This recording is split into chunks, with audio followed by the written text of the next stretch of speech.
I've seen huge amount of people I can't stop being amazed.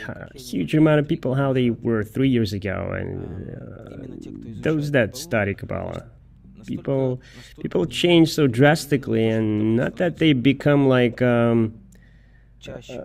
more often what frightens is when a person gets detached from this world, but here a person begins to understand somehow. He begins to look at the world broader, meaning he doesn't push it away. No, maybe in the beginning, but then he begins to understand the interrelations, and it's like in fact, the world is also part of lab, so it's not that you're simply chopped it off and done.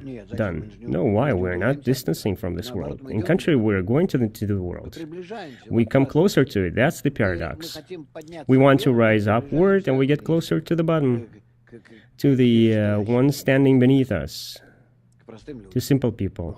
We're not going somewhere, we're not flying away nowhere to some kind of secluded tabernacle or something. Nothing like that.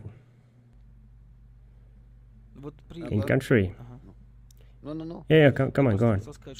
I wanted to say that we acquire patience, but on one hand, patience regarding the friends that they undergo certain experience, but sometimes we don't have patience for some silly things, like someone begins to tell you about aliens, and you think to yourself, I just don't want to hear about these things. And he goes, can you imagine a few friends from the past are sitting and have conversation about it, come up with facts they've learned somewhere, and you understand that on one hand, but how can you react to it? You can't offend people because that's their understanding, and there is no scrutiny can be done here either. Well, to that I look simple. I'm not interested in that. That's it. I have no interest in when it is proven absolutely, meaning put right in front of me and prove it, then we'll talk. And until then, and there we also have ancient Egyptians, aliens come and go, and the ones flying around us, and what's not. Internet is filled with that kind of stuff. People love to talk about those things. It infatuates them. It brightens their lives. You tell about things they need to go for somewhere, reveal, and here there are things exist around us, and if I make my eyes like this or a little bit rather like that, then I might see them. I might all of a sudden discover them. And what the bleep, I had one of them. As a matter of fact, a religious man, pastor, very kind and nice person. And one time he was an advisor in Vatican, and he began to show us what seems to him that there are some kind of bubbles flying around us. You can check it out in our archive. We recorded it all.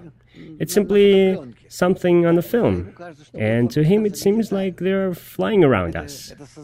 That these are some creatures, wise creatures, and they're like soap bubbles. What can you do? Nothing, so...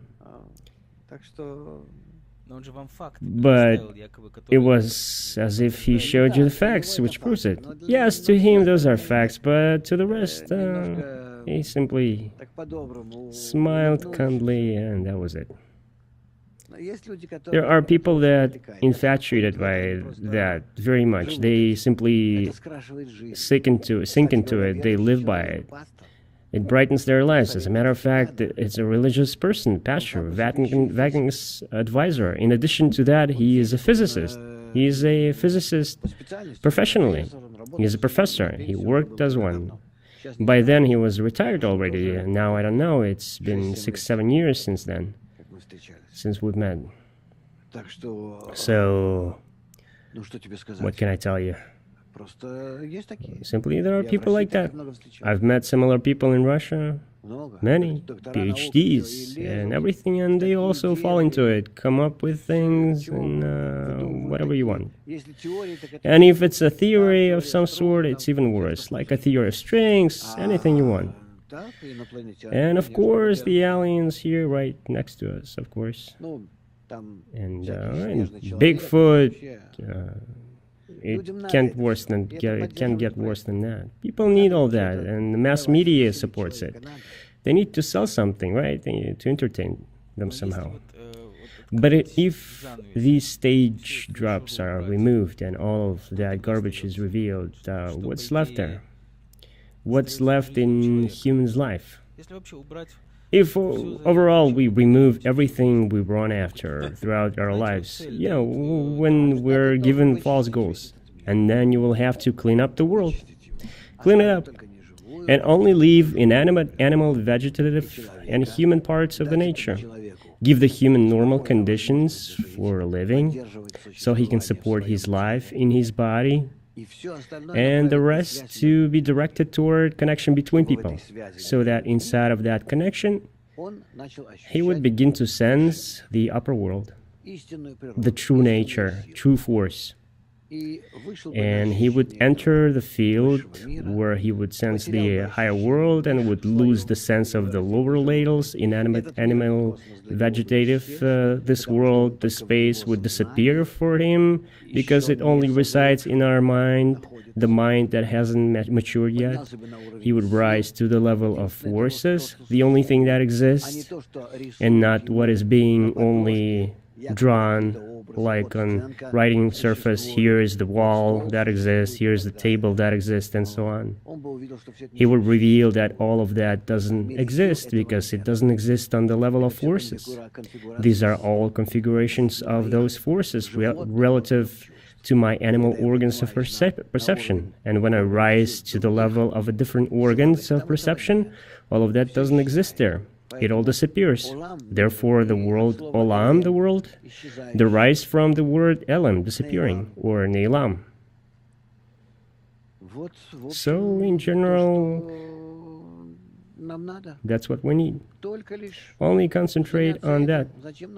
And why do we need to waste our time on this level, while we've reached the point where we can rise to the next level? There is nothing worse than this world.